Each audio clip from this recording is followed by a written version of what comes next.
hindi ko ibibigay yung pirma ko. I-impeach na lang nila ako. Department of Education. Unang taon, sabi nila, kami ang magsasabi, House of Representatives ang magsasabi kung saang distrito pupunta ang school building program. Sabi ko, hindi pwede, may department order kami eh. Kailangan niyo sundin yung mga requirements. Sa susunod na taon, ayaw na nila sundin yung requirements. Anong ginawa nila? Pinaghati-hatian nila per legislative district, inattach nila yung paghati-hati nila sa budget. Kaya nung lumabas ang budget, nandun na ang listahan. At kung makikita mo, iilang legislative district lang ang naghati-hati sa budget ng Department of Education. At hindi lang yan, nagpiramiding pa sila. Kinuha nila ang budget ng repairs. Hindi ko na maalala, i-check ninyo ang data, sinabi ko na ito noon, parang maalala ko 4 billion. Nilagay nila kinuha nila sa repairs, nilagay nila sa school building program. Nilipat lang nila ang pera, walang bagong pera. Nilipat lang nila, dinagdag nila doon, tapos sinali nila sa pinaghati-hatian nila.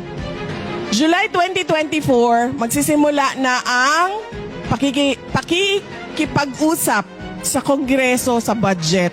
Hinihingan na ako ng signature ng Undersecretary, Chief of Staff namin. Sabi niya, pirmahan, kailangan mo, magdesisyon, pirmahan mo. Sabi ko, anong sinabi doon? Pareho din ba sa nangyari nitong nakaraang taon? Sabi, oo, ganyan din ang mangyayari. Sila din ang magsasabi saan pupunta na distrito. So sabi ko sa kanya, hindi ko kayang pumirma. Sabi niya, ano ang gagawin mo? Hindi ka pwedeng umalis. Dahil kapag umalis ka, babanatan ka nila. Sabi niya, hindi ka pa nga nakaalis, binabanatan ka na.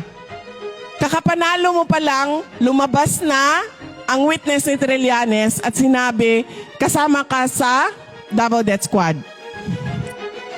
Diba? Hindi nakaupo ka na cabinet secretary, lumabas na si Lisa Marcos at sinabing, you crossed the line.